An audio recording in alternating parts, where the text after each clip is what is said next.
3 طبقے ہیں ہمارے یہاں. پہلا طبقہ دیندار لوگوں کا ہے, اللہ والوں کا ہے, بڑے بڑے بزرگوں کا, جن کا اپنے پروگراموں میں بار بار یہ کہنا ہے کہ ہم دیندار نہیں رہے اس لیے عزت ہمارے ہاتھ سے نکل گئی. ہم دیندار نہیں رہے, ہم اسلام کے پابند نہیں رہے, عزت ہمارے ہاتھ سے نکل گئی, پریشان ہیں ہم. اچھا جی, تو ہم دیندار بن جاتے ہیں. اب دیندار جب بن جاتے ہیں اچھی طرح, تو باہر جب مسئلہ ہوتا ہے مسجد سے کوئی, تو یہ دیندار طبقہ کہتا ہے بھائی میں تو نہیں جاؤں گا وہاں. تو بھائی تم تو کہہ رہے تھے کہ اگر مکمل دیندار بن جائیں گے تو بڑے عزت والے بن جائیں گے, ہر معاملہ درست ہو جائے گا. یہ کیا بات ہوئی کہ باہر اگر ذرا سا کوئی مسئلہ ہو گیا تو تم کہتے ہو کہ نہیں اب میرا کام نہیں ہے, میں تو بس تمہیں تسبیحات بتا سکتا تھا, چلا لگوا سکتا تھا, تمہارا سر پہ ہاتھ پھیر کے دعائیں دے سکتا تھا.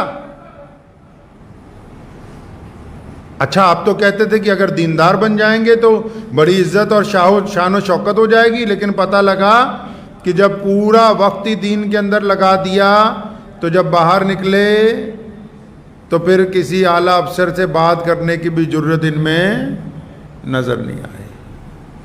دوسرا طبقہ مسلمان دانشوروں کا, چاہے وہ علی گڑھ کے ہوں, چاہے جامعہ ملیہ اسلامیہ کے ہوں, چاہے وہ لکھنؤ کے ہوں, جن کا یہ رونا ہے پچھلے 70 سال سے کہ اعلیٰ تعلیم ہونی چاہیے, اعلیٰ تعلیم. ہم پڑھے لکھے نہیں ہیں اس لیے سماج سے پچھڑ گئے, ہمارے کے اندر تعلیم کی کمی ہے, ہماری قوم میں ہم معاشرے سے پچھڑ گئے ہیں. کوئی پروگرام دیکھ لو ان کا, بس ان کو اس بات پہ غرور ہے کہ ہم بہت پڑھے لکھے ہیں, لیکن سماج پڑھا لکھا نہیں رہا, ہم ان کو پڑھا لکھا بنا. اچھا بھائی پڑھ لکھ جاتے ہیں, بتاؤ کیا کرنا ہے. ارے نہیں آپ پڑھیے لکھیے, IAS بنیے, IPS بنیے, بن گئے جناب. آپ نے جو کہا ہم نے اس میدان کے اندر بے شمار لاکھوں بچے اپنے لگا دیے, جن کو تعلیم یافتہ بنایا, ڈاکٹر بنایا, انجینئر بنایا, بالکل LLM کر کے ججوں کی کرسیوں پہ بٹھا دیا, افسران بڑے بڑے بنا دیے.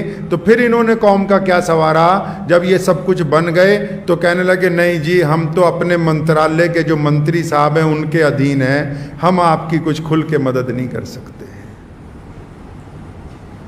تو پتہ لگا یہ دوسرا طبقہ جو رونا روتا تھا, یہ بھی یہ جو ہمیں سمجھا رہا تھا کہ تم پورا وقت ہی پڑھائی میں لگا دو گے تو پھر تمہیں عزت مل جائے گی, لیکن نہیں.